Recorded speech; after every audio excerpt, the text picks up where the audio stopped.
We're live. Yay. Hello, ladies and gentlemen. We're here to enlighten you of the beauty of Israel. Hi, everyone. You guys know Levy. I promote Levy all the time because he's wonderful. Just going over your comments. Hi, a couple of Christians. I've never seen you guys on this, a couple of Christians, but I'm happy that you're here. I'm wondering, who is this couple? Are you guys a married couple? And then we have John Boyd. John Boyd has been with me like from the beginning, and he's so wonderful. Anyways, all 10 of you guys that are here doing 7 likes, meet Levy. Hi, Kiran. I'm so happy you're here. Hi, Dawn. Peace, love, and happiness is Dawn. Mm-hmm. Martina K. Hi. It is a very, we're laughing. It's a very hot day. It's not even as hot as yesterday, but it's been lovely. Yeah. Shalom. Hello from India. Hi, Trey. That was quick. No, we're not engaged. Oh, goodness. All right, guys. We knew this would happen. I am indeed a tour guide, and if anyone's looking for a tour, I do personalized tours based off the things that you're interested in here in Jerusalem and the rest of Israel. You could reach out to me with the links below. But let's get on to ask questions about Israel, or about the IDF, or about what it's like to live in Israel. Why, you could ask why God chose this place, and what happened to Israel after God chose this place, and what draws people specifically to Jerusalem, which is where we're sitting right now. We have the privilege of being literally a rock throws away from Jerusalem, the place where God settles where God decides to settle. Right, but before we jump into it, I will link all of Levy's things as I always do, and they'll be pinned at different places. Just to answer the question above, hi Chosen, we're not engaged, we're really good friends. And I think I told you guys a million times over, every time you see me with a guy, if this person is not of the same faith as me, it just means that we're really good friends, or just friends. And Levy just happens to be a good friend, and he's wonderful, and I'd recommend him to anyone. Thank you. And just wanting to say hi to you guys before we start. I'm so happy, guys. This isn't our normal time, and you guys still showed up because you love me and I love you guys. And so today I basically because sometimes you guys ask questions about, Levy and stuff.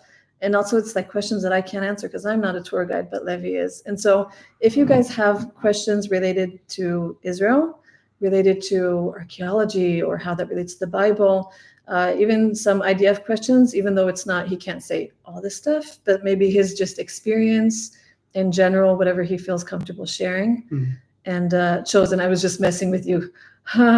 That's really nice. But a lot of people ask, so I just have to make it clear because it's good to keep friendship. Anyways, guys, let's get into your questions. So we'll be looking out for the chat.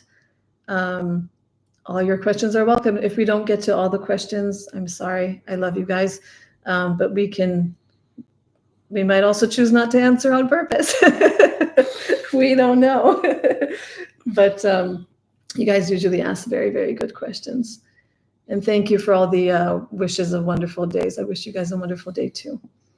So far, we haven't got any questions. It takes time. It takes statements. It takes time. Should we throw out ideas of what to ask questions for? Yeah, you can. Oh, here's one. Shannon, you want to read that? What draws people to Jerusalem? We did a whole live on this, didn't we? Did a whole walk around Jerusalem. We asked people, why do you live in Jerusalem? Yes, right. So me and Ariel and I, we walked around the old city of Jerusalem. And there's 4 main quarters where those sort of ethnicities congregate. They have the Muslim, the Armenian, the Christian, and the Jewish quarter. Armenian and Christians are both the Christian quarter, but different kinds of people. And we asked at least one person from each one of those places, why do you live? What's so special about living in Jerusalem? And it was surrounded around the same answer, wasn't it? It was they felt the pull to it, like sort of a godly presence there, and it's quite peaceful, the old city, compared to situation. So you have Muslims who believe in one faith, and you have Christians who believe in another faith, and Jews who believe in another faith, and you have people who believe in cross faith. But for that, you think there's controversy because the whole world's looking at it, and you think it's a war zone. But I didn't feel I'm there all the time, and I hardly feel any hostility. There all the time. Hardly. And even when we went into one person's shop, and he seemed to have felt struggle there. He seemed to feel quite they were struggling living inside of Israel, inside the old city, and he felt oppression. He said it in a relatively calm manner, not from anger or hate or threat. He was just, trying to bring his point of view. And the reason why it's so amazing, why people would want to come to Jerusalem, I really believe is, God has his presence here. This is the place that he resigned, and he may have pulled back at a point because he didn't find it favorable. But once he was in one place, right, his presence resides to it, and then people just get drawn and pulled to it. Mm-hmm. Yeah, that's beautiful. Let's see. Rachel asks, how long have you been a tour guide? 3 years, on and off. And counting. Counting. Guys, I just pinned Levy's Instagram. If you don't follow Levy, you must, because I live vicariously through all of his stories. I watched all of them and listened and try to learn, because he goes to all the cool places. So I really recommend going to his Instagram. I'll also link in a bit his YouTube channel, which is new, and you guys will enjoy it so much. Fantastic. Yeah, I'm just opening up, branching into the new YouTube world. Right. I want to touch on the question which we said before. How long have I been a tour guide? So to become a tour guide in Israel is actually 2 years of university. I think it's gone down to a year and a half now, but it's 2 years of university. You go on 60 tours around the country. And because it's pretty much the most sought after country in the world, we have endless amounts of history. I like to call it the Fertile Crescent between what used to be two major empires, Mesopotamia and Egypt. I'm talking 4,000 years ago, 3,500 years ago. So all nationalities would have passed through Israel. This would have been the land, the fertile land that people would have gone through. Because if you look at to the east of us, we have Jordan. Jordan's sort of an extreme desert. And then to the west of us, we have a sea. So this is sort of the only Fertile Crescent connecting Europe and Africa, which also connects along the Silk Road. So we had a road coming through Israel called Via Maris, which was a Roman route called the Way of the Sea. And that would just cross all of Israel, and all the trade would come through, hence the amount of people living here. And that's even without the spiritual element, what drew people to here afterwards. Wow. Yeah, there's it's never ending, the places you can visit.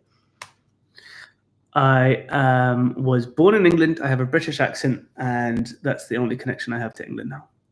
The only? I mean, I'm not very proud of England and, what they've become. Let's talk a little about the history of England, right? So they came here in 1917, towards the end of World War I.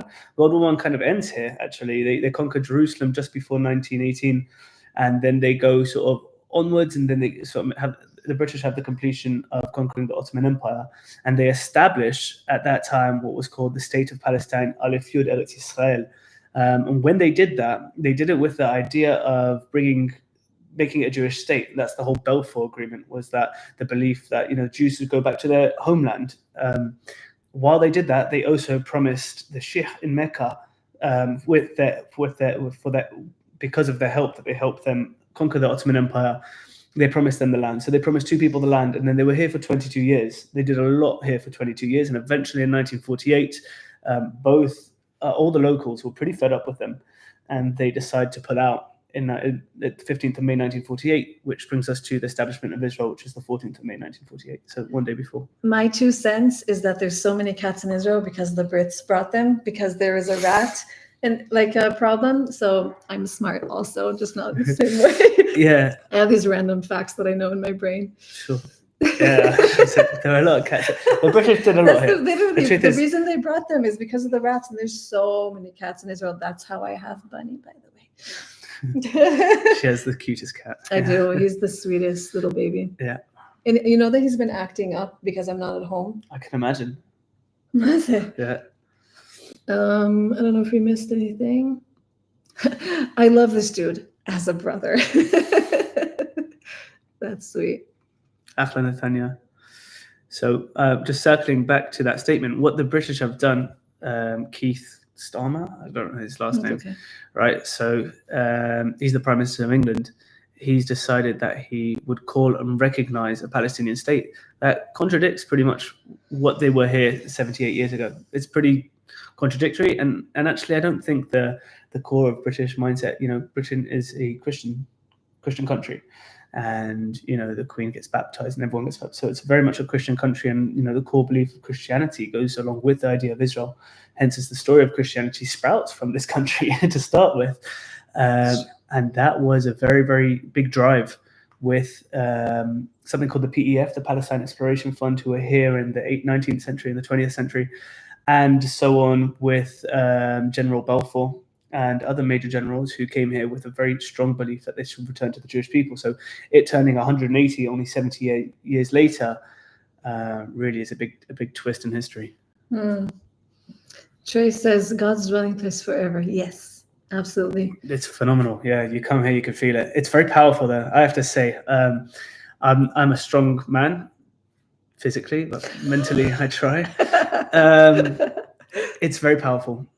So, you know, it could be used in good and it could be used in bad. I find for myself, and Oreo, maybe you could touch on this. Are you answering something specific? I'm not answering. It says God's dwelling place forever. Oh, okay, you're responding to that. Okay, yeah. Responding to God's dwelling place forever. So the power of God's dwelling place comes with a price, and it can come with meditative, and it can push you forwards in a meditative and you know a prayer in a manner that can really push you forwards. And I find for myself, it could also drown me, right? If I'm not on top of it, if I'm not, you know, it's a very strong pull, which can be quite drowning at points. You can decide whatever. So whatever question, just read it out loud so everyone can know what you're answering. Right. You should talk a bit. Me? You're talking a lot. Yeah. Jesse Ranson. Hi, Jesse. I'm so happy you're here. My question is, why is there so much controversy over where the temple stood, with one group saying the Temple Mount and others saying the city of David? I can't answer this question because I don't know that. I have never heard that the temple stood in the city of David. I would like to hear some sources for that. I haven't read any papers or archaeologists, and the city of David, actually right now, they're doing a whole presentation of the latest archaeology that they found there. I've never heard that before. It's always been accepted as a Temple Mount in the Quran. The 17th paragraph, Al-Isra al-Maraj, it talks about coming to Jerusalem in the place which is the Temple Mount. There's a golden dome which covers a place which is a stone called Ibn Ashdiyah, the foundation stone, which signifies the exact location of the Holy of Holies where the temple was, and that was built by Muslims. The Jewish people believe it was the Temple Mount. First and second temple stood there. It was a place where Akedat Yitzchak, the sacrifice of Isaac, or the attempted sacrifice of Isaac, didn't end up being sacrificed. Happens in that exact location, and the location I haven't seen being disputed.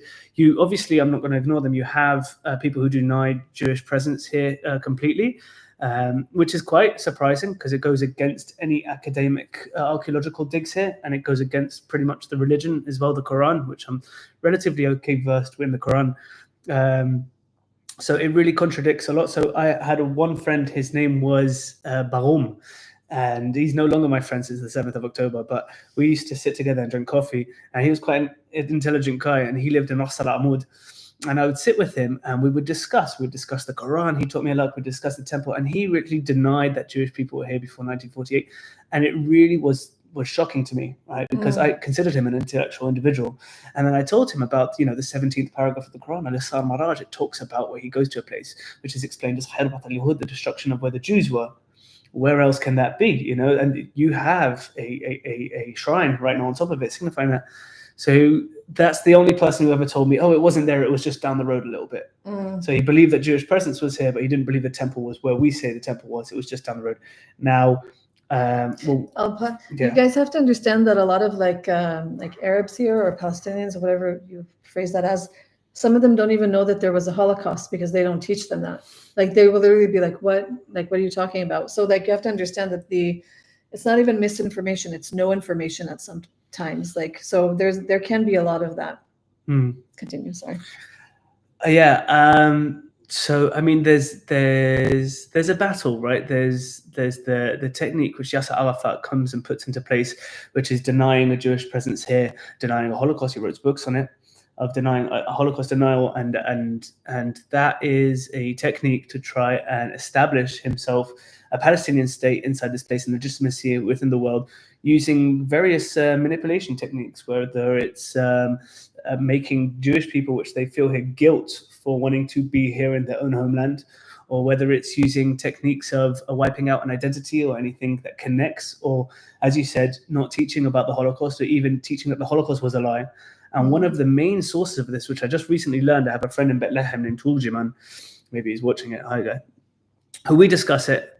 We discuss this, and he says he learned in university on an academic level that there is a theory that Finkelstein puts out there that the Jews, when they didn't ever leave Egypt and wander in the desert, they were just local nomads who then overran the local powers during that time, and that was the Jewish nation. So the whole story of the Exodus and leaving Egypt, so on and so forth, that was a falsified story. So then these people were nomadic who then take over, and those were the Jewish people who then come here. So it kind of takes away the power of God a lot of the miracles that happened, and that's what he was taught in Bethlehem University. So now this theory doesn't come from Bethlehem. This theory does come from Tel Aviv University by Professor Finkelstein. I personally cannot stand him. Yet he does a lot of good for archaeology. He has It's a strong situation. He has theories. The point of that is there are academic theories out there which completely undermine the Bible and the Torah story, which are then taught inside of these institutions, which people can come with this idea that we didn't have a Jewish connection to this land. Time out for you, Mansour. Was he right in Shtuyot? Yeah. I'm just going to scroll up to see the most recent comments. Thank you for that answer. Also, for all 72 of you here now, thank you for being here. We really appreciate you guys being here. It's a great number, 72. Yeah. You can look at whatever you want to answer. Levy, the spice trade route, any chance of a visit south? Is he asking me to? Okay, so there was something called the Nabateans route, which was the spice trade route that went from Yemen to Gaza. It was a 2,000 kilometer spice route. And there's a neighborhood called Nabatu inside of Gaza, which I've been there, which was the port city of the Nabateans. Are you familiar with Nabateans? No. So they were... If he asks me about everything that he just said, I'll be like, I don't know what that is. Go for it. Nabateans, we see them first in the Bible. Okay. We see them as traders, spice traders, who would travel the land. Where do we see them first in the Bible? So they could be recognized with Midianites meeting Abraham, but we also see these trade routers who take Joseph down to Egypt. And they're trading spices, specifically black pepper. That's one of the spices that they traded, frankincense, myrrh.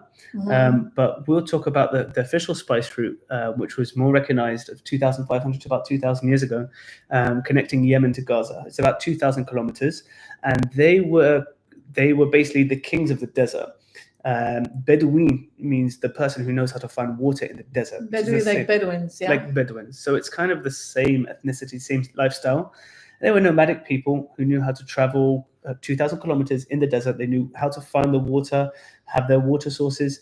They would carry 2,200 kilo of frankincense on the camel's back, all the way from Yemen to Gaza, and then send it to the whole Roman Empire. Now, what's so important about frankincense? It was worth its weight in gold, because it would be used in every single temple, including the Jewish Second Temple and all the temples in Rome. I have frankincense at home. I actually burn it myself when I'm trying to clear my head, and it does wonders. So definitely, it's kind of a resin. Now they would have they then turn around the year 100. Exactly 101, they turn from nomadic traders into people who settle in one place. And during the turn of the 3rd and 4th century, what comes to this country? Christianity. Christianity comes to this country during the 3rd and the 4th century. Yeah, I knew that. Nabateans turn into tour guides. They were the first people to turn to. So they're taking Christians who are pilgrims coming all over from Europe and all over the world, and they're taking them to the holy sites. These people recognize Stone, these people recognize, and then Queen Helena, the mother of Constantine, when she recognizes the Church of the Holy Sepulchre, Church of Nativity, and the Nazareth, they had places to go and take these people. So Christians, they were drinking a lot of wine. So Nabateans, they had a lot of wine. They would grow a lot of grapes, and they'd make some of the best wine in the world, actually, out there in the Negev, in the desert. And because of this, they made a lot of money. And they built different cities. We have about 5 Nabatean cities inside of Israel. We have Abdat, Shifta, it will come to me in a second. Well, Nabatu in Gaza, but now it's developed. I didn't know this. Oh, these people are. So yeah, these are incredible, tour guide. Incredible people, and their capital is Petra. So that was their capital, like beautiful wonders of the world, Petra. They made all their money from wine and tour guiding and so on and so forth. And we found multiple coins, gold coins, lots of horse stables in the desert, and they were aqua geniuses. They learned how to flourish and save every drop of flash flood water to make them not only survive but thrive inside of atmospheres that people wouldn't dream of even walking through. Wow. And that was their power. Their security was literally their ability to know how to survive in harsh terrain. Wow. Guys, by the way, if you go on a tour with Levy, he's like these Bedouin people. Like, he'll be like, there's water, it could be here, and this, and that. He knows like all the signs of like everything that I'm just like, it's a desert. I wouldn't be able to tell you the difference between that and that. But if you go with him anywhere, like his knowledge of topography and what's the other thing, botany, yeah. Botany, I like trees. He's like, here, taste this. And I'm like, I didn't know that is edible. Like, I didn't know this. You guys have wonderful questions. So that, I think I went a little bit off. You could visit a lot of these sites. You could visit on the trade route. We have lots and lots of sites in Israel, which are national parks, which you can go visit, and you could learn a lot about them. Is the bunny still with you though? Okay, we'll have to address the bunny question. The bunny question. It's a hard situation. The bunny, her name was Floppy, by the way. I don't know if that ever made it out. I don't think it did. Floppy got an eye infection, and the eye infection, we went to the vet. We paid a lot of money to get drops and stuff like that, and we gave it the best food. I used to treat it the best, and it didn't make it, sadly. The bunny is deceased. And was given the appropriate ceremonies for deceased bunnies. Yeah, the bunny. You guys, I love the bunny. The bunny was the main character on the vlog. I told Levy we should just go very spontaneous. I could not get my head around if you were serious or not. I was like, is he really buying a bunny? Like, is he prepared to raise this child? Like, that's how I thought about it. And he went till the end, but it's not his fault. Yeah. Wait, Shalom. I don't know if we missed your question. Sorry, guys. I'm scrolling down now because I think is a dog here. Then I would be pretty scared of him if I were you. He took on 7 countries. I don't know, little keyboard warrior, what's going on, but I don't know if you would say that. Well, if he, if you would see it to his face, I don't think he'd have so much confidence. That's true. Guys, there's just so much. I saw it said, "You're stunning, Oriel," and yes, she is stunning. Oh, thank you. I don't know who said that, but thank you so much. Daniel D, behave, Mansour. Mansour. I love you guys. اسمي يا أبو منصور بحفر البس العربي ممنوع على هون الكتب الكل خلطش. I said you're not allowed to write rubbish. Okay. Levy is like I want to say that you're fluent. That's his name. Keir Starmer. Thank you, Daniel. So guys, you have we're just going to scroll through. I'm sorry, like from where we stopped, and then Levy can just. Don't people nationality. I laughed so hard when you bought the bunny. I'll be more serious now. If you could only choose 3 spots to visit in Israel, what would they be and why? That's okay. If he Oriel, could choose your question. Mine. Because I can't do this. It hurts my heart. Yeah, actually, yes. Levy, oh my gosh. Well, the other day he shows me this, we were trying to see like where we would go with another friend of his. So like just a random spot. Mm-hmm. And he opens up his map and literally just all dots of all these places that he's been. And I like go to the supermarket and back. Where do I go? Let me show them it. Yeah, we're going to show. But if I could answer where would I visit in Israel, just like spontaneously now. First of all, my favorite place on earth, which is the desert behind my parents' house, which is where I go to be with God. Guys, this is the map. So if you have a look, if you'd like to know a place in Israel, you can. It's ridiculous. Send me your location. Amazing. Then... I think that's so amazing. I would go to the desert behind my parents' house because that's where I go to be with God, and then I would go. Maybe to start, maybe anywhere Judean desert, I think, with water or to stargaze, and then the third place, maybe somewhere with waterfalls in a green area. I gave you no specific places. I'm telling you atmospheres and environments. Well played. I'm not Levy. I don't remember places. Miss Jasmina, hi. I'm so happy you're here, by the way. You say, when I arrived in Israel, I feel that this is a magical place and the whole Bible is truth. Wow, that's amazing. We're just going to fill in the gaps of things. Yes, there's no longer a troll in the chat. We're very happy about that. Someone says, how do people not know about the Holocaust? I mean, even today you have Holocaust deniers. Guys, if you see my stories today, I went to what is it called? Archaeological Institute. Yes, Israel Archaeological Authority. Institute. Yeah. And I asked the guy, so I met an archaeologist that basically on the 7th, he went down to the south with more archaeologists. And because some of the bodies weren't even recognizable anymore, they had to sift through their ashes to find and identify bodies. And you have to understand, like, if there are the 7th of October deniers, there are going to be Holocaust deniers as well. And it's not too hard to get there when you just take one thing and you're like, everything is, a lie, and you don't really search for truth. If you're not searching for truth, you won't find it. And so that's how people don't know about that. And it's sad. Shannon, have you lost a lot of friendships since October 7th? Give me a second. I'm just putting the live link up on my Instagram. I'll answer. Yeah. I sort of lost-ish one, and I really, really, really tried hard to maintain this one because I love this person a lot. But I also realized that I couldn't keep quiet about certain things. And I think for them, they just couldn't do with that information. And so they just sort of disconnected from me a bit. And that's okay. I think that they know that I love them, and I will show that to them. But I think the reconnection part is really up to them. But I honestly haven't lost a lot of friends because I think that I have probably most of my friends are like-minded. One of my best friends, Baby, aka Petra, that I don't call her Petra anymore. You guys know Baby. She's Arab, Israeli. She lives in Nazareth, and nothing has changed between us. We love each other more every day. But I'm so happy that that is something that didn't change because, she's a super compassionate person either way. So yeah. Oh, Walking with Abraham says, Oriel, your efforts to create a great channel have become one of my utmost favorite creators. I'm very grateful for you, and I'm very happy to hear that, and that makes my day. So thank you so much. Yeah, Oriel's the best. Oh, thank you. Let's see. Rachel, I love the history Levy is giving us. Yay. Fantastic. Let's see. Frankincense was one of the gifts brought from Nachon, wise men to visit him. Now, Can you read that aloud again? Okay, people? Frankincense was one of the gifts brought to baby Yeshua when the wise men came to visit him. Okay, so let's go back a little bit of Christian history, since the crowd seems to be familiar. So Jesus is born in Bethlehem, or around Bethlehem. Sorry. Somewhere in the premises of the Bethlehem. What was Bethlehem? Anyway, we won't get too much into it. Right.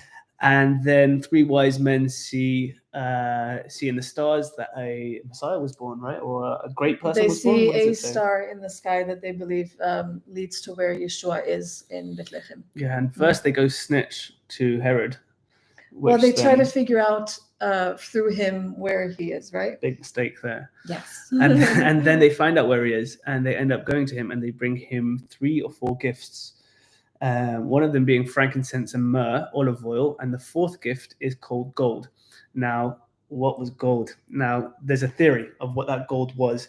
Gold was valuable, but not as a gift for a baby. It was a gift for the parents, and so on and so forth. Oh. And it wasn't definitely necessarily used as a holy sentiment, as a sacrifice. It was used to glorify holy things. But you look at the rest of them. We're talking about olive oil, frankincense, and myrrh, all things that you use somewhat as like an altar to burn. So the 4th one, the theory is it's something called the Gilad balm plant, which is called a falsimon, which was worth its weight in gold. It was even more expensive than gold, and that was a very expensive perfume made here in the Judean desert. That technology got completely destroyed after the 70 revolt because they didn't want to give it over to the Romans. But the thought is that gold was actually this falsimon oil. Oh wow, which is cool. That is cool. They're asking you to speak slower. He has just so much knowledge. He's just like, blah, it's like a fire hydrant. Kibalti. Oriel, the most beautiful. Absolutely. They're very sweet. Please stop the dog from barking. What dog? عشوان بحبي البحث عربي كل البحث عربي تمام نون Let's see. Well, he can't reply now. If I'm speaking to him in Arabic. I wonder if these guys promoting the Palestinian, if they even speak Arabic. What's crazy because is I'd like to speak to them in Arabic. What's crazy is that they only subscribers that are there for 24 hours and more can comment, which means that they've been waiting for a live just so that they can come and be trolls. Yeah, they must love Israel. I think maybe from here somewhere. Whatever you Reconstructed Jewish date seeds from the siege have recently been framed. Any chance in a trove trip? Can you say that again out loud? Okay, yeah. Reconstructed Jewish date seeds from the siege. They were found in Masada, actually. Have recently been framed. So they've actually been germinated, replanted, and grown to a tree called Metzushella, which is a place near Elat down south. And the name of the location is Keturah, which was Abraham's wife. Any chance for a road trip? So I don't know what are they asking for, a tour, or do they like to go on a road trip? I can explain how to get there. Oh, they're trying to see if we would go there and document it, or you would. Wild. So going there and document it is a very big trip. I mean, if you live in America, a 3-hour drive is just down the road, right? But here it's halfway through the country. Right, so let's talk a little bit about it, because I happen to know a lot about it. Elaine Soloway, Dr. Elaine Soloway, she's the doctor. Yes, that's what I was talking about. Dr. Elaine Soloway. I've never spoken to a screen like That's this. Okay. Dr. Elaine Soloway, she's a phenomenal woman, and she is a professor inside of the Arava Institution who lives down in this place called Keturah, which is near Elat, pretty much. It's near the Park Timna. She managed to germinate seeds grown by Professor... why do I get myself in this mess? A professor from Bar Ilan University. I went to meet him as well, and he found the seeds on Masada while they were being dug. So it's called archaeobotany, where you find seeds or ash and remainders, and you test it. And he has a whole cupboard of this stuff in his university, and one of them were these seeds. So she managed to grow the first tree, which was phenomenal, which was a male tree called Mitzushela, and then she managed to grow 6 other trees. 6 of those other trees all have female names like Leah, Hannah, and she germinated both of these seeds, and then she fertilized it from the, how do you call it? The avak, not avak, the dust. Not the dust on the tree. I know it's not a dust. I've lost it. Avkan? Yeah, Avkan. Oh, pollen? Pollen. Yeah, I'll be back. I'm just getting something in water. Yeah, cheers. She pollinated the tree, and she created these dates. Now the dates are phenomenally delicious. Actually, the seed inside of the date is a little bigger than we recognize today, and the date itself has there's space on the inside of the date between the seed and the actual date. And she froze it and she gave it to me to eat, and it tastes like very sweet maple syrup. So super delicious and very nice. She sells them. If you go out there, you can buy them. You could sell. She sells them. It's definitely worth a very special thing to try. You know, that level of quality it's not like McDonald's, right? It's it's a very special thing to try. Delicious as well. Stay strong. Jesus will protect and guide you. He is a Jew. He loves his stubborn Jewish people. Okay. Your Arabic is good, Levy. على كيف يا زلمة. شكرا. Farmed. Okay. Really missed the last time. No, move on. Okay. God is with us. Alhamdulillah. Where is Muhammad? You'll never see him. Maybe no, I don't like that. So move on.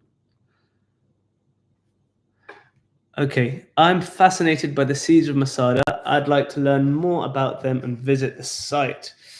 Okay. Guys, do you want to know a really bad secret? It's not a secret anymore. I think Levy's sort of shocked that I'm I've never been to this place that every Israeli should have been at least 15 times. I've never been to Masada because every time it was going to happen, it somehow didn't. And also the Temple Mount. Do you understand what's happening in my life? Because I don't understand why, but I'm going to make it happen. I'm going to bring you guys along. So it'll be some of our first times, and that'll be so nice for us. Thank you for not judging me. Okay, back to Masada. So Masada, yeah. So Masada is an unbelievable place for the view, and also it's a mountain that's disconnected to all the other mountain ridgelines. So it's a very good security point. It's quite large. It's quite large. I'd say maybe maybe two square kilometers, maybe a little, 1.5 square So guys, kilometers. we're talking about Masada is like towards the Dead Sea, like the Dead Sea area and all like Judean hills. So like sort of the environment that I show you guys a lot. So it's in the Judean desert, the southern end of the Judean desert, next to Nahal Zoar, and it has two rivers coming from both sides, and it's basically this cliff with a flat platform on top, which is enough place for people to live on. Now, its first establishment there that we have is from the Hasmonean era. It's about 2,100 years ago, where they use it as a security post because you can see very far and it's very hard to conquer it. And then Herod, he comes down. Well, there was a small community living there of the Isim, who were this extreme sect of Jews during the times of the Second Temple and the First Temple, actually.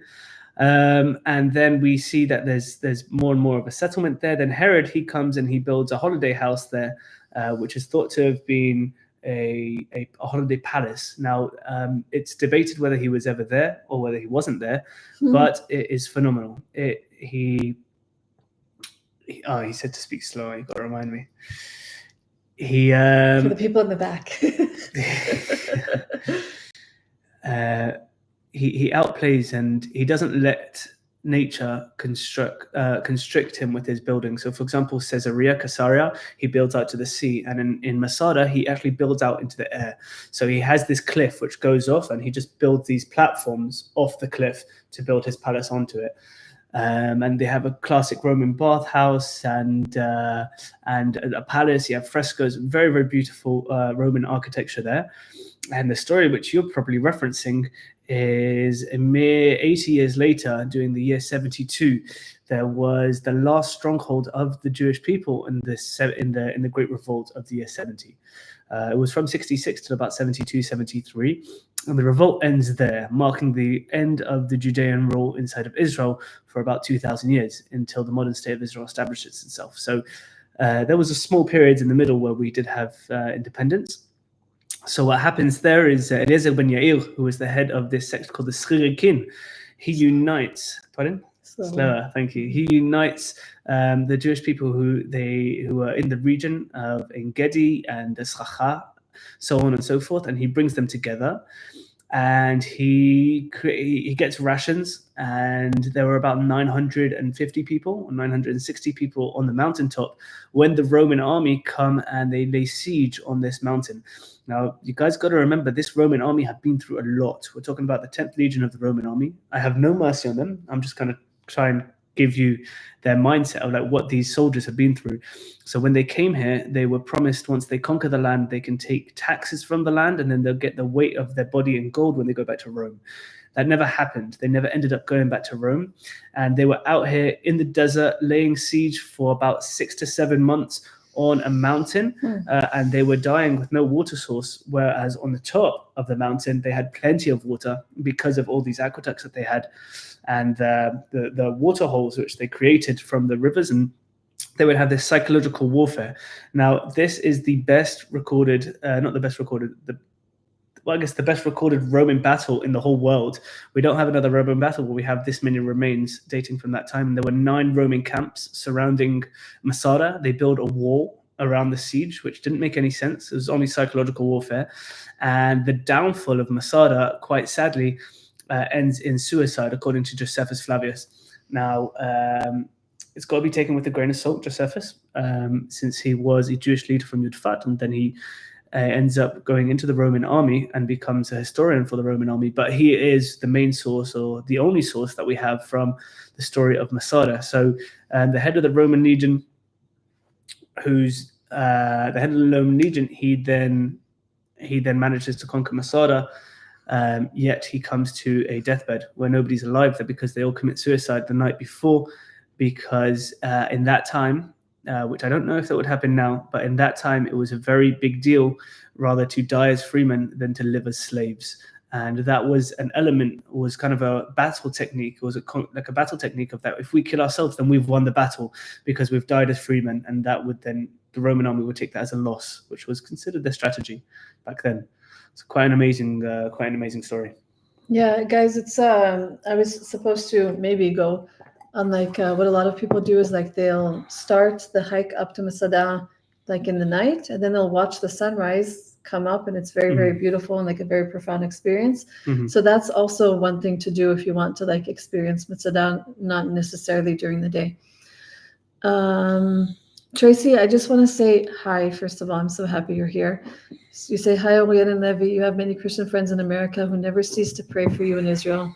MashaAllah. Really, Thank you. so much. I know that that some of you have said recently that I'm literally on your prayer list, that you pray for me every day, and I can't even tell you guys how much that warms up my heart knowing that you guys care, and you guys should know that I pray for you too, and I really do love you guys a lot. You see how our face is shining? The sun. Here, I'll turn you guys around so you can see the sunset. Can you see that? That's too bright, isn't it? Yeah. The sun is setting, and so we're a bit glowy right now. Only she's glowing. She's not in the light. There you go. Let's see. We can't even see right now because the light is in our eyes. Robert, that's correct. English is a very well-spoken language here. You can get around quite easily in English. I don't even know what that means. Someone says, "Can you do your hair?" I don't know what that means, but I'm not a barber. I can't do my own hair. Literally, whatever it is that it is in the morning, it's what it is. You just have to deal with it. Let's see. Just a reminder, guys, for all 82 wonderful people that are here, Levy's Instagram is pinned up at the top. So feel free to subscribe, watch all of his stories. From the Netherlands, that's cool. Oh, hi. I'm seeing some new people here, which I'm so happy. Also, guys, like I see comments from like the same people, which I absolutely love. But I always love when people that don't usually comment, because then I get to say hi to you, which is nice for me. But feel free to do that. I have King Solomon dates here and Bumba. Cool. North London. Yep. Is he Mate. Muslim? No. Some you guys ask where his accent is from. Actually, what's funny is that when you speak in Hebrew, I actually couldn't understand where he was from. I thought you were French. Oy, oy, oy. I was. No offense, French people. That's wonderful. I couldn't get your accent. I'm like, where is he from? Let's see. We're just looking at some of your guys' comments. Hi, Emma. Hi, Emma. I'm really happy you're here. You're awesome, Emma. You're the awesome one. Emma's the best. Emma's the best. Do you want to answer Franciscus? Which one? This one? Right. I stand with Israel and... Oh, not me. Okay, sorry. So Franciscus, you're asking if you can book me as a tour guide. As you can tell, I quite literally do not know what anything is. All I know is from him, and I forget half the things. But I'm grateful for what I hear. But I'll make you a deal. You can book me as a tour guide, and we'll bring her along. That'll be the deal. But you can talk to Levy, and he can be your tour guide for sure.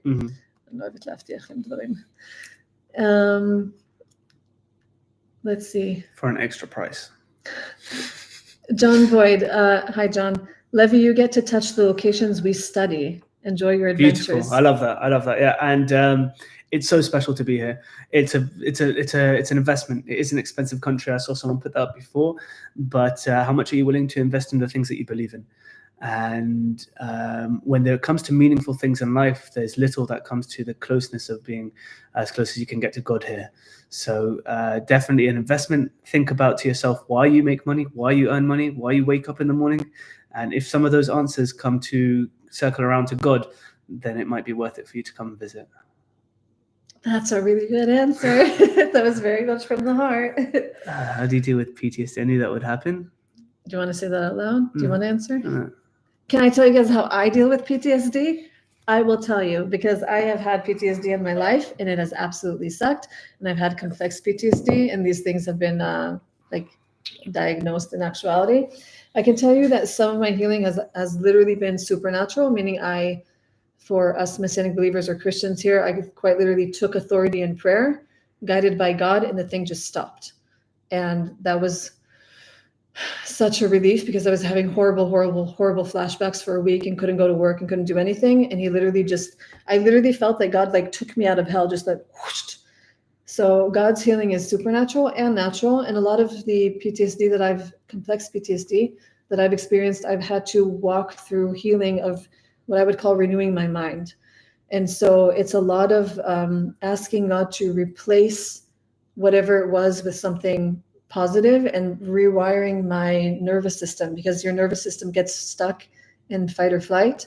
And it takes a lot of doing things on purpose. So if I experienced trauma in a certain place, I would physically go there when I was better, and I would experience those things in a safer place or with a safer person, and that thing would heal me because I'm no longer Oriel of that time, or I'm no longer with that person. I'm with other people that it feels, better for the heart. And so I think that a lot of PTSD, whether it has to do with soldiers or just with people that, just like me, that's never been in the army, it's healing is on purpose. People say that time heals all wounds. I think that what you do with your time heals wounds, and whatever you try to bury alive will come back. And so no one should think that they can get away with things just because they don't deal. Like, I did that in my life and it wasn't good for me, and I paid a very heavy price for it. So if you guys want, I can also send you guys resources if that's of interest to you. So you guys can tell me if you need any of that.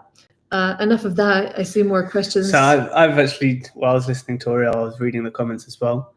And it's really nice. It's really refreshing to see such wonderful support. Business today, you could book me with going to my Instagram link, and I have a link on my website there, or you can directly message me on my WhatsApp. On WhatsApp, I have a catalog there which shows tours. Reach out to me, and I'd be very glad to work with you about touring Israel. I just want to mention on one thing, Mr. Juan Van Iden. He goes, our bodies are a temple of the Holy Spirit. That is how close God is, Levy. So I think it's a statement which he's saying, countering to what I was saying, not necessarily counting, but going ahead with, and also emphasizing how God is close to us. And I agree with that. It's not something that I'll go with. I think we're made in the image of God. But God does decide to rest in one place, and the story of the Bible revolves around one place, and there is one promised land with borders, and that was a special promised land promised to the Jews, and that happens to be here. That doesn't make your body any less holy. It doesn't make it not that we're not in the image of God. It's just a closeness to a stronger spirit is a place where God promises where he resides. We're just looking at your comments and trying to figure out what we want to answer. I like all the compliments as well. So I definitely leave here feeling better. Levy, brainy, intelligent. Look at that. Jews contribute technology. Are so supportive, and I love you guys so much. My goals of wifing Oriel. What? Someone wants to make you a wife. Oh my goodness. Yeah. Recently, you will teach Oriel. She needs to know about this. Praying for peace of Jerusalem is a wonderful thing. Yes. I love that. Jerusalem could use some peace. It is relatively peaceful for wartime.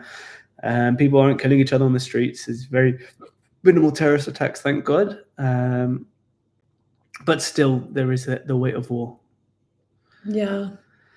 Guys, when you just talking about Yerushalayim, I see Yerushalayim almost like the journey of each person, right? It's very very complex, and it has ups and downs, and it has battles, and it has joys and romance, and it has heartbreak. Like the Yerushalayim, it's almost like it's also the way it's spoken about in the Bible, Zion. It's like God talks about it, like in different ways, like as love, right? And so I think that this city really teaches you a lot about maybe brokenness, but also healing. And because it is such a war-torn place, not just in the past, but also now, the effort that you have to make to see the potential of it and to love it for not only what it is today, but what it will be, and believe for it, that's the thing that I constantly try to do, because it's very, it can sometimes feel a bit hopeless because you don't know you can't see how things will change, but things will change. And that's something that I try to implement while looking at Yerushalayim, because you can look at it and become a bit depressed. Like, why, if it's supposed to be a place of peace, why is there no peace, right? But there's a timing for each thing. So that's something to take into consideration if you've been praying for the peace of Jerusalem and you're a bit discouraged. We're just reading all of your Yeah. comments. I mean, here I just picked up on one. I've learned so much today. It's awesome. I have a quick question, so I'm glad that people learned something today. Is there a large presence of Sephardic Jews living in Israel? And absolutely. Since the 15th and 16th century, you've had major waves of Sephardic Jews coming here, sprouted by the Spanish Inquisition in 1492, 1493, where mass amounts of Jews were oppressed and they were either forcibly converted or exiled or killed.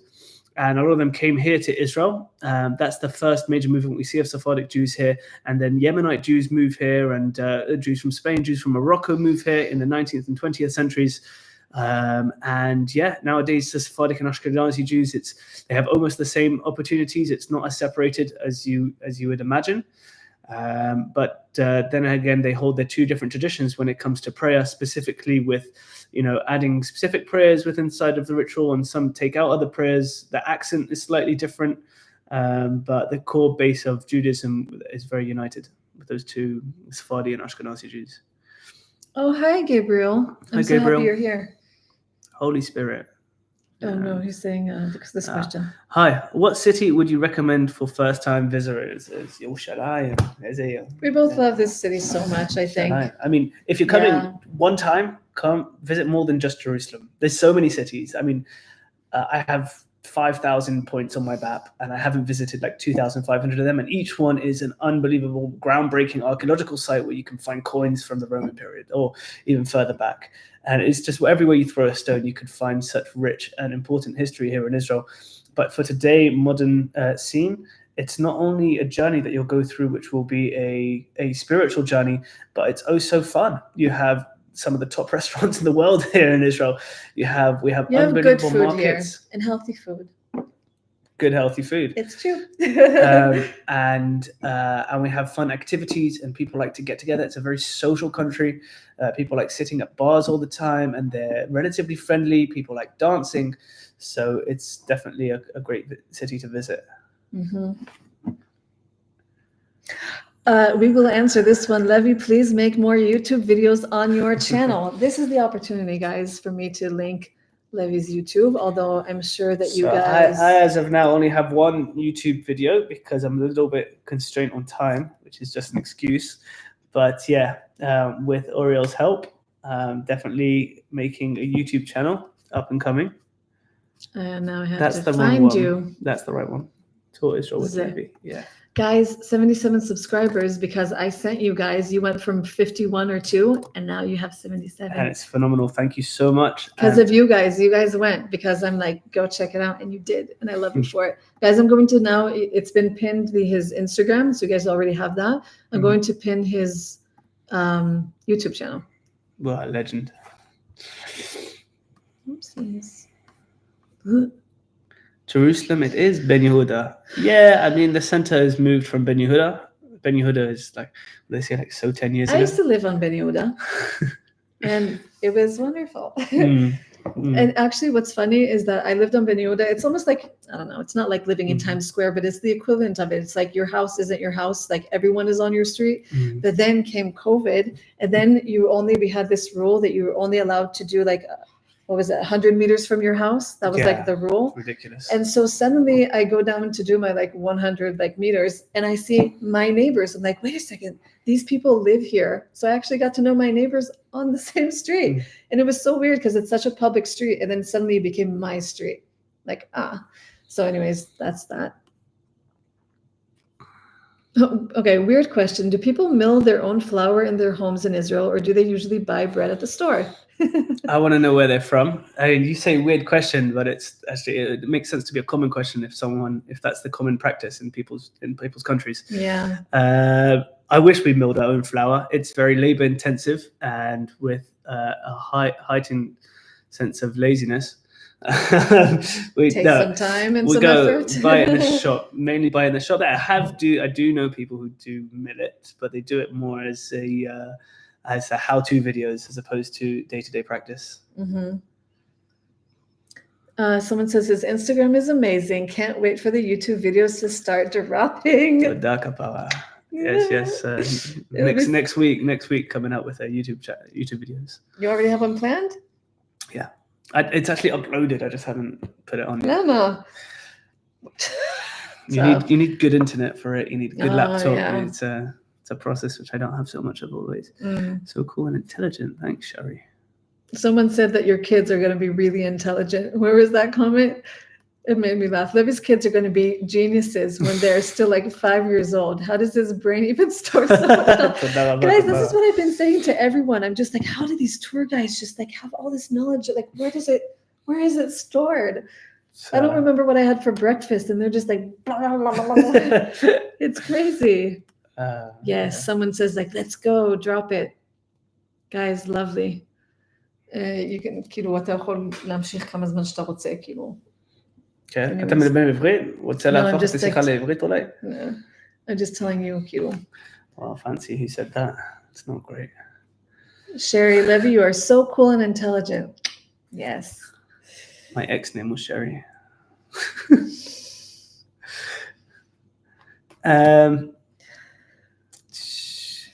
Pin all the information live stream. Tov, let's talk a little bit. I mean, are there any questions that we missed? You can also talk about something that you want. Something that I like. Yeah. I mean, answering questions really gives it direction. Come on, guys. Come on, guys. There's 78 of you there. Let's get. we have time for at least one or two more questions. Someone says do more lives. Oh, thank you. We do make a good combo. I think you've been my favorite collab, because we are actually like the people that I've collabed with, they've been like, some of them like friends in different ways, but like we're actual friends, and so it's been nice. Someone is asking, so it's a new channel? Yes, Levy's channel is new. Yeah. Yeah. It's just come up, and it's about showing the beauty of Israel. I pretty much try to stay away from the politics, and because it just gets messy, and everyone has their opinion. But when it comes to the Bible, the opinions are more go in line as opposed to not agreeing with each other. Even when it comes to the separate religions, there's more common ground within religion than there is disagreements. So you could focus on whatever you like. People can focus on whatever they like, and it's the things that you focus on is the outcome of your life, right? So I like to focus on the commonalities between people as opposed to the differences we have. Maybe that. What's the best way to support the IDF soldiers? Give them work when they're off of their reserve duties. Yeah, I mean, absolutely. Promoting my business would be super helpful. It's been tough, especially because I have to capsize my business every time I go back to reserves. I've spent almost 300 days inside reserve duty, fighting wars on multiple fronts here in Israel. I call it job security. But on a serious note, it's very tough. So definitely sharing my Instagram channel with your friends, or YouTube channel with your friends will definitely help. It will help me get business. It'll help me get back on my feet, and help me continue sharing the oldest story in the world that never gets old. That's what I like to say. Literally, guys, like it's not a joke. Like I see reservists suffer a lot because like Levy's so active and he's so great at what he does, and then come reserve duty, like I'm the reason that he's the reason that people like me sleep at night, and I can continue to do my job, but he can't. It's very tough. They sacrifice a lot, and so really that's the reason why supporting IDF soldiers is important. Also, guys, I found the two organizations in which all of the donations or all of the revenue that comes from this channel, it'll go to two places, right? So one is to the soldiers that have PTSD, and the other one is Jewish-Arab relations, and I'll share with you guys soon in like a vlog or some kind of format that's where it's going to go. So you guys should know that like this is one way that you can support through my channel, but also supporting in actuality Levy's channel or his Instagram. That's a really good way. Yeah, it doesn't require money. You can put it on your WhatsApp status, or you can put it on your Facebook or Instagram. Any of those channels are great. And I mean, if you want to donate money, that's great. She has better channels and causes than me. Or Levy has a birthday soon. If you want to send him a birthday gift, I will transfer it to him. Try and celebrate each other's birthdays. Someone says, Levy, you are a warrior. Thank you for your service. I'll promote you far and wide. Enjoy your dinner, AJ, and thank you for your support. Does Levy have a YouTube? Yes, my YouTube is pinned at the top here. Okay. You get paid while you're serving at IDF. Yes, they do pay us. Can I read that aloud again? Yeah. Do you get paid when serving as an IDF soldier? I get paid minimum wage. It's about 300 shekel a day. I don't do it for the money because I lose money. And every person who's independent worker and goes out of my business, so anyone who's independent, we lose a lot of money when we go to serve.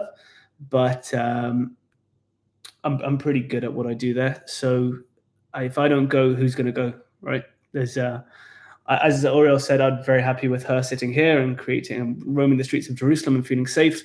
And that's my prize. That's the reason why I do go. And with no disrespect, I don't think I have a better skill set at doing war than Never held Oriel. a gun in my life. so yeah, that's why I go. I'd meet someone bad. I'm like, do you need a hug? Is that what you need? That will be my healing in the world. But I will be not really good for that. They're all celebrating your birthday. Birthday is what's the date? It's in over a month. My birthday's in a month. So there's time to plan. Yeah. We can trust Oriel with the birthday gifts. Yes, you can. If you tell me specifically that you want something to get to Levy, I'll get it to him. She gets me gifts anyway when it's not my birthday. So you don't need an occasion. Lizette. Hi, Lizette. Random question. Levy, do you like ice cream? If so, what flavor? So it's just not a random question, because if you look at my Instagram handle, it says the most important break is the ice cream break, or like every single tour has an ice cream break, and you'd be surprised what a difference that makes to people's overall enjoyment of the actual tour. It's not a classroom. You come to connect. You come to have an experience that you remember. And connecting things which people love to the experience that I want them to remember is essential. It's chocolate chip mint. They don't have it in Israel. So. Apparently, I said they have it in Tel Aviv. I just heard. Yeah, I can get it though.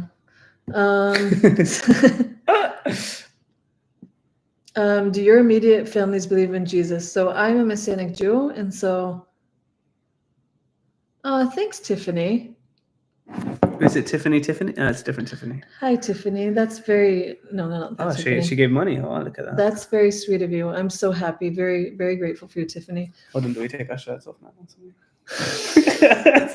You guys can tell we're of different faiths. So to answer that question, I'm a Messianic believer, which means that I'm a Jew that follows Yeshua. Mm-hmm. I grew up in a Messianic family.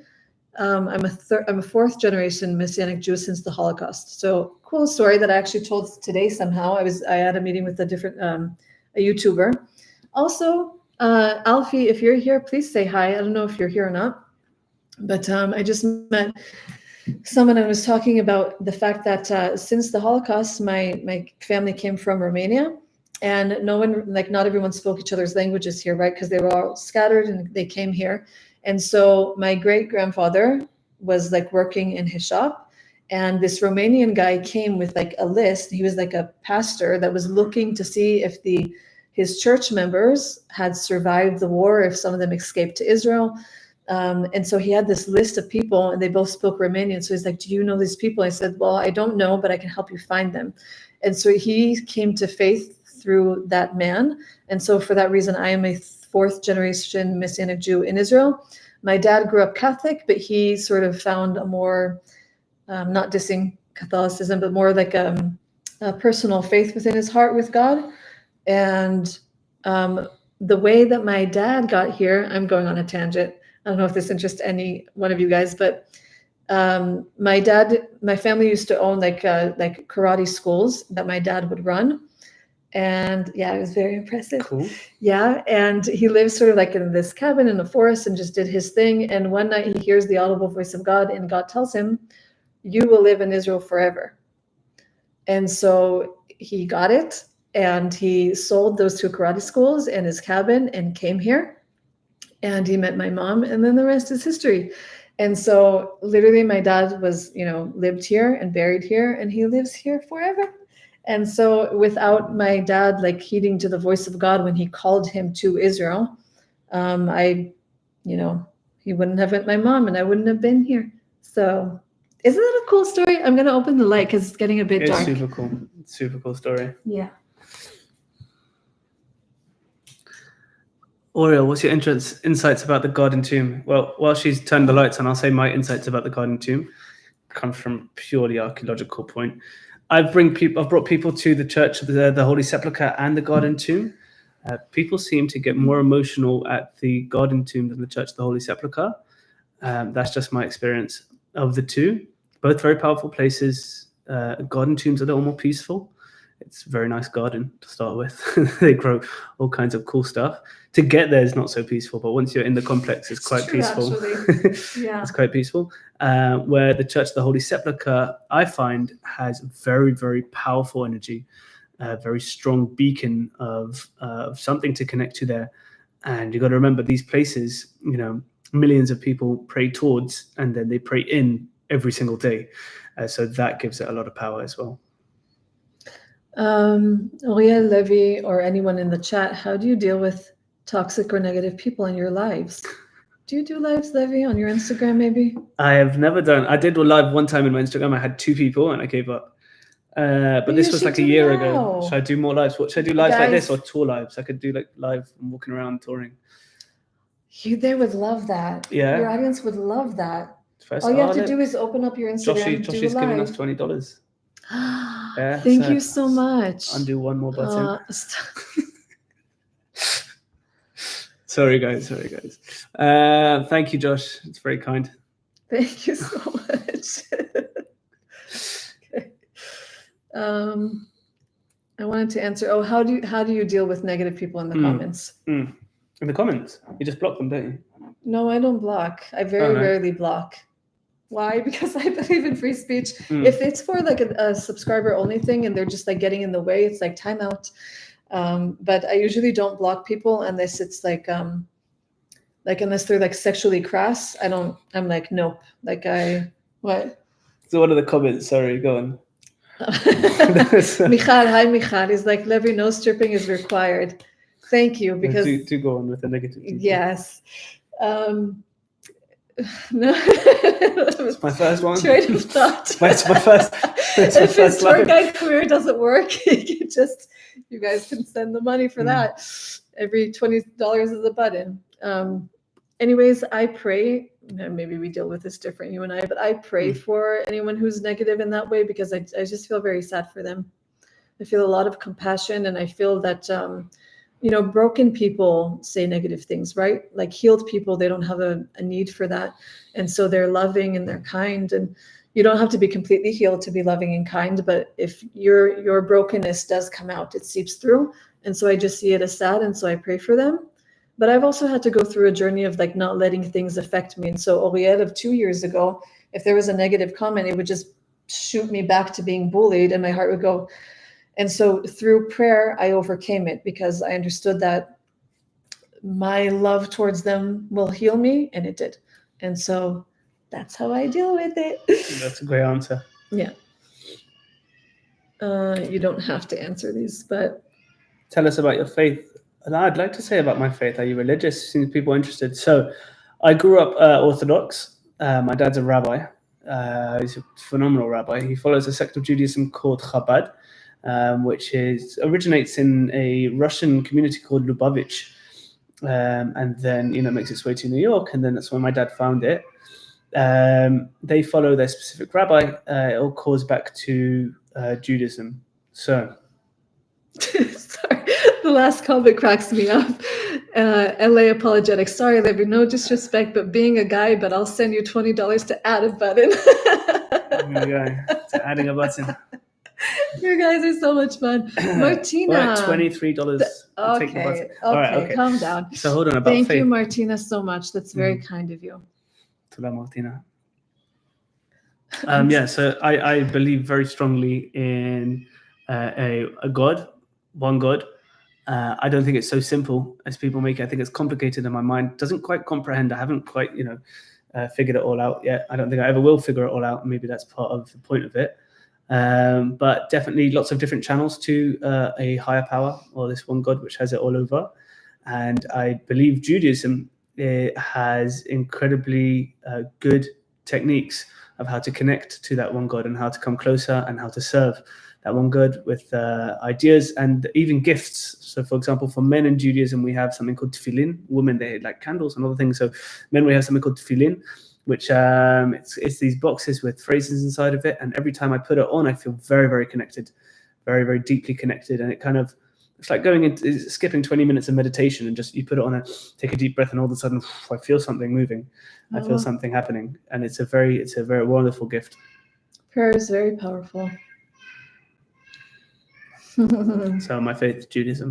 Yeah. Guys, I love you so much, all 80 of you. I'm so happy you're here. Breakdown of the full feasts. I feel like I'm being led more about them. Special traditions, maybe a video for later. Okay, Tiffany. So can you read that out loud so people understand? Can you give us a quick breakdown of the full feast? Which I think she's talking about the Feast of the Tabernacle, right? All of the כאילו החגים של התקופה ההיא. All the chagim? Yeah, just like with the, you don't have to, כאילו. We have another 10 minutes or so. I'm being led to learn more about them. Special traditions, maybe for later videos. So we'll touch on it now, but it's quite a long answer, and I'm happy to talk to you in private as well about it afterwards.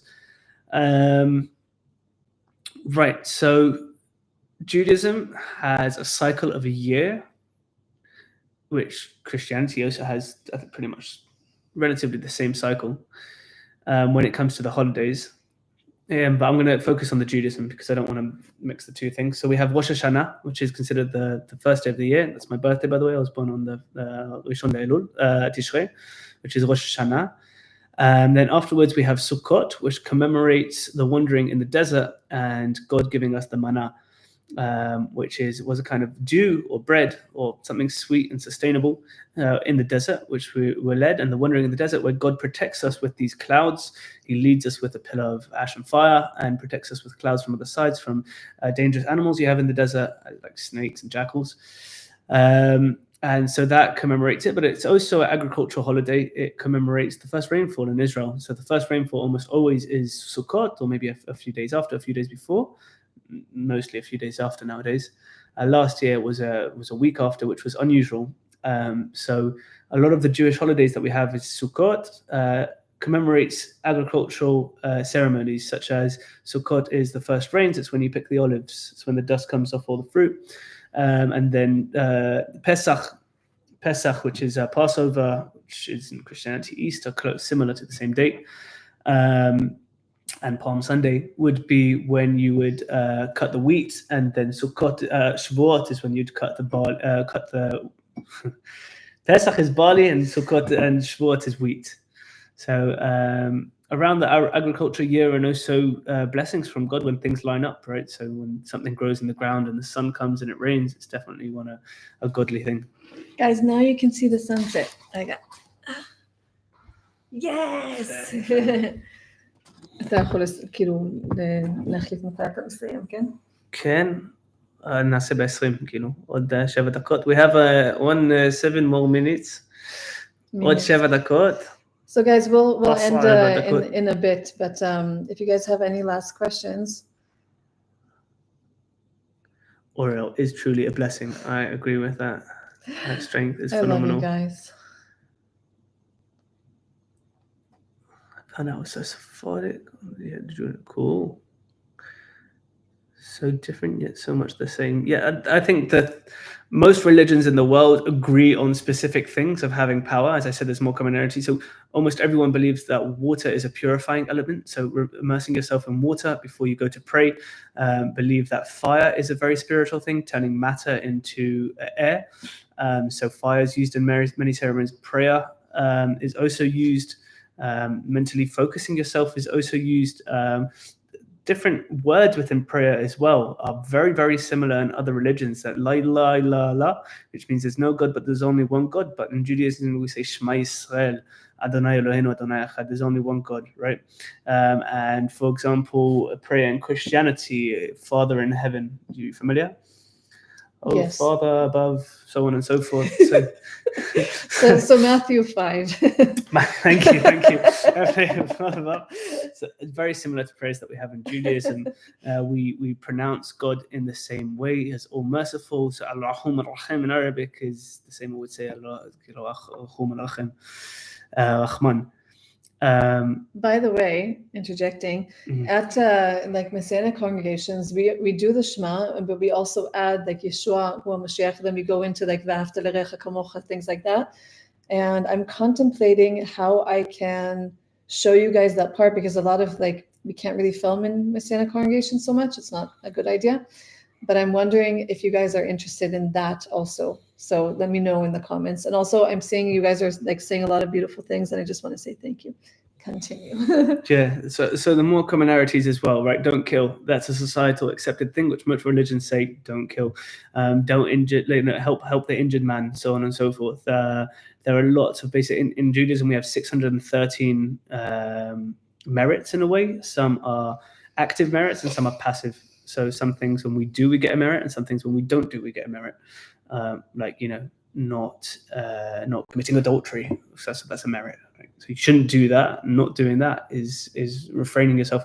And my belief that a lot of these laws are there to help us live a fulfilled and content life.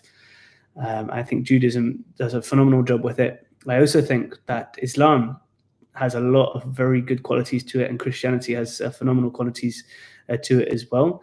All over, I want to ask you guys a question. Is that possible? Yeah, absolutely. Has religion done more good or bad in this world? So that's Levy's question. Has religion done more good or bad in this world? Opa, you've opened the Pandora's box. I have. I mean, good and bad, we can say, is a religious idea, but more good or bad. Since I've only said good things about religion, let me remind you about the Crusaders and the major battles that are done in the name of God. They're horrible. They gave us such a bad rep. It's just the Crusaders terrible. did a bad job. Guys, you should know, like when I got here to Israel, in where I was in Texas, you would do the letter T just like this, like a cross. And I was like, they would like come at me like, Lama dosatzlav, like, why are you doing a cross? Mm-hmm. And I was like, I don't understand what they're. It took me time to understand what they were talking about because I didn't know Hebrew yet. And then I understood that they're like, Mat Nutzriya, like, are you a Christian? And so they taught me that you do it like basically almost like an umbrella, like with a sort of thing at the end. Like it's like a huge, like, that's why we hid our faith for like the longest years, because we weren't accepted. Okay, here's your answers. Yeah, I see. Religion is bad, relationship is good. That's too basic for me, sorry. I can explain that. Yeah, I can explain that because I think you and I are similar. They're saying like religion that isn't rooted in the relationship. It's just acts that are dead. So you do things out of like obedience or just this and that. But if you're not connecting with God, then it's not faith. It's just a religion. Nice. I like that. Yeah. Sorry, I just went a little basic on that one. But yeah, that's a very nice explanation. Mil Lady Michal. Oh, Michal. Okay. What do Jews believe Gentiles' purpose in life? In Judaism, it's not taught to eventually. But I've never met a Jew before. I've only learned about God because of Christians that shared the gospel. Okay. If you're Christian, you have to learn the Old Testament. It's very much part of Christianity. It's embedded in Christianity. The New Testament is a story about Jews who lived in Judea. That's the whole, pretty much, besides for Acts, a little bit afterwards. So the New Testament is a story about Jews living in Judea. It's a story about, Jews developing into a new sect of Judaism. Parts of it was written for afterwards, but a lot of it was written during a very unstable time in Judaism, where they were trying to find stability and a new path, which was their way of connecting. I can't get too much into what we believe that the Gentiles' purpose is, because I just simply don't know. It's like not an answer. כן, לא חייב ללכת, פשוט אם יש משהו מעניין, אם אין משהו מעניין, נזכור. יש שאלות מעניינות פה. מישהו מדבר עברית אגב? שלא ידבר, שכולם אף אחד לא הבין אותנו? Sorry guys. זה בערבית. We're just communicating. Okay, maybe religion doesn't matter, but relationship with Jesus, everything. So I can tell you what I think about Jesus, which is actually quite interesting for me, because I'm on the platform right now with you, and as I've gotten closer to Ariel and her friends, I've understood a little bit about their connection to it, and I've also led many Christian groups around Jerusalem and seen their connection and faith. I find it rather inspiring. I think that they have very good character traits, the people. I think the connection with people find the connection to Jesus. It really drives them in life, and it makes them do great things. And a lot of people, they I'll hear them say, a savior, you find it upon you, you'll feel lighter, you'll feel that you're reborn. These are very uplifting and uplifting and wonderful ideas. And I'm really happy that people find it. Personally, I don't believe in that faith. I believe he has a lot of power, or the idea of him. Can I say him? Yeah. The idea of him has a lot of power, which people do connect to. But personally, my faith is that what I believe. I don't believe he was a godly figure. You don't believe he's deity. You believe he's just a man, correct. right? A man with powers. Maybe a man with powers. Yeah, not necessarily a godly figure. Mm-hmm. See, guys, but this is so much fun because we can literally be of different faiths, and like you really do not have to be the same to be friends. And I think that that's wonderful. You just need to be respectful of each other. Love your neighbors as you love yourself, and God. When you say Jesus taught it, Jesus teaches Judaism, right? He comes and he's a Jew spreading Judaism there. So definitely, if he taught it, I connect to it as a Jew. A lot of things that he taught were things that were in Judaism, the core of Judaism.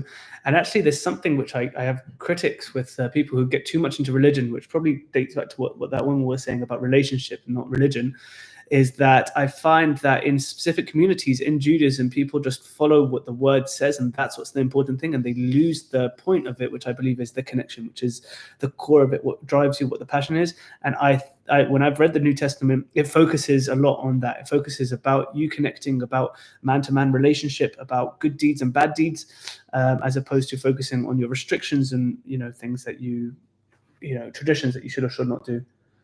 So I'll give a shout out for that. Levy, as a Christian who believes in Jesus, we love you. I pray Jesus. Okay. Sorry. You guys are very sweet. I'll tell you guys what. It's like I think what I said before, that it's really important to be friends with people that are different from you and not the same faith or religion, without any agendas, because I believe that true care doesn't have agendas, right? Like you are there for a person in whatever way that you can be, and whatever extent is allowed to you. And if you come with an agenda, it's like, is that love? Is that friendship? And so I think it's really important, if you want to share the light or the love that you have given to you by Yeshua, it needs to be like this, right? Because we live our lives like this. Like everything that you are, you just do this to the world. And if someone wants to take something, they can take, but it can't be this. It can't be pushed on people. That's not a good thing, because it's not love. And when you look at Yeshua, he also didn't do that. He was like, you want, you can come and take, right? But it's not a forceful thing. And so I think that's the approach that's important to take with people that are different from you, because love is not forceful, right? Like when you look at even the Garden of Eden, God put them in the garden and he said, here, I love you. I'm warning you about this one thing. And I'm telling you that you have a choice, right? Because love is true love. It's not forced, it's a choice.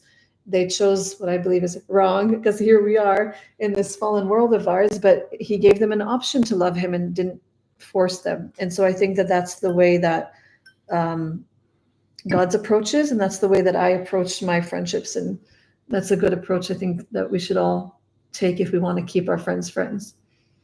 In a way, I'm envious of Oriel. She tells me stories about how she experiences God and how she talks to God, so on and so forth. And I don't have those same experiences with the same sort of direct messaging, in a way. So I think it's great that you can have those experiences, and it drives you and it keeps you connected.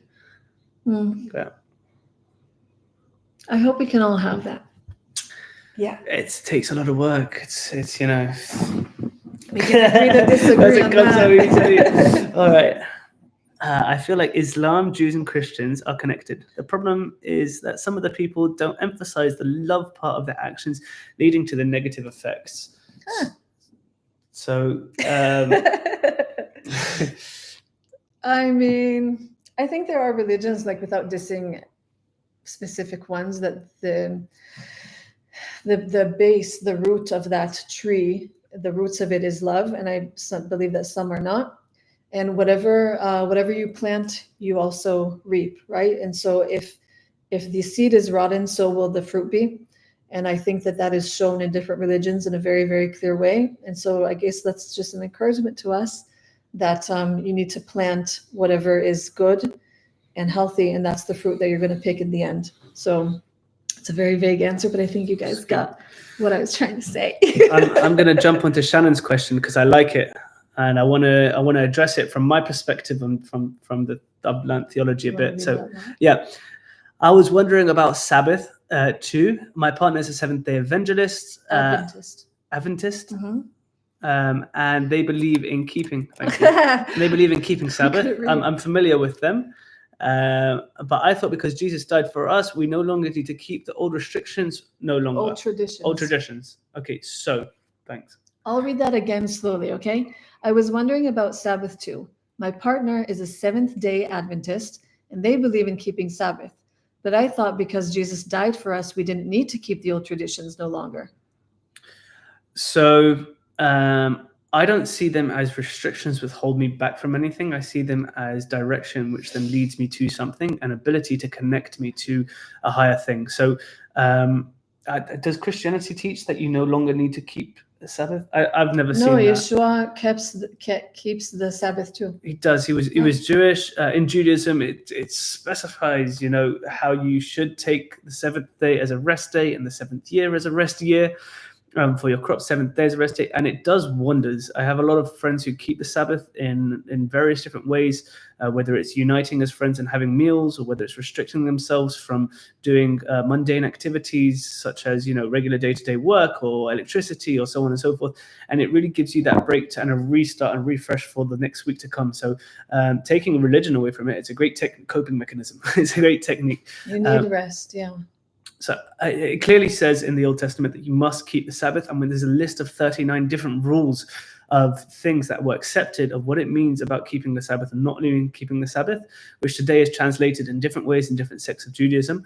But I'd like to see a source where it says you don't need to keep the Sabbath in Christianity, because I'm not familiar with one. No, so I'll answer part of that question. First of all, no, that's fine. For me, what I understand from Yeshua is that he says that man is the Lord of the Sabbath, right? So the Sabbath is given to man so that we can rest, and not the Sabbath is Lord over man. The whole point of God giving us the Sabbath is because to give us rest from our toil. And there are a lot of cultures, let's just say when I lived in America, you can't even feel really the difference between those days because everything is open and people are still working. But here, let's just say in Yerushalayim, it'll be Friday tomorrow. And so from sundown, we call it like the Sabbath enters. And basically from like midday-ish, depending on the time of the year, everything shuts down. People go home, they clean their houses, they cook, and they invite everyone for Sabbath dinner, which is what we're doing tomorrow. Correct. With friends. Yeah. And it's a wonderful time to connect with family, with friends, and you enter into rest. And so there's like even stories in the New Testament in which Yeshua would like heal someone on the Sabbath that was like, for many, many years, he suffered from some kind of illness, or his back was, like this down, and he got criticized. Why are you healing in the Sabbath? And he said that the Son of Man, meaning he's talking about himself, came to give rest. And he also gives them the example of like, if your donkey was to fall inside a hole, would you not then take him out, right? So he was trying to say it's not about following these rules so that those rules become work to you. It's about doing certain things so that those certain things allow you to rest. That's how I look at it.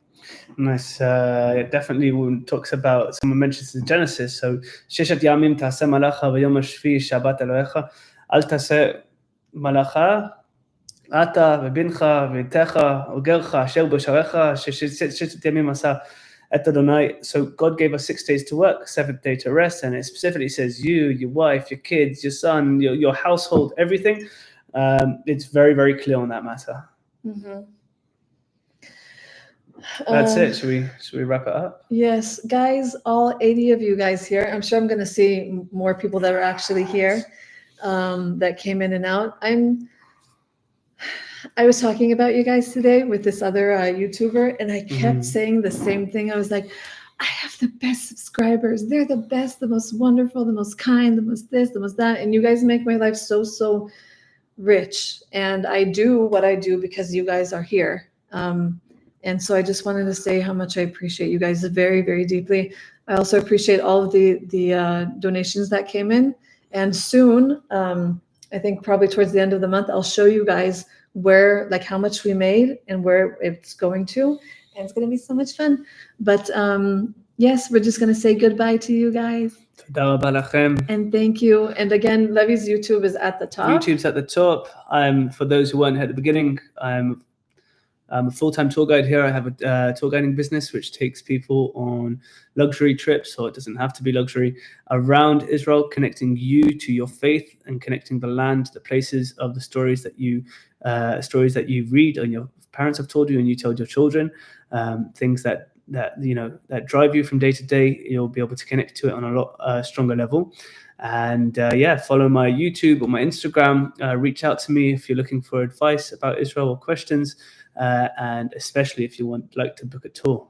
Yes, guys, we're just seeing all of you saying thank you and bless you guys, all of you, and thanks for meeting my friend and being nice to my friend. Yes, you guys are very nice, very nice.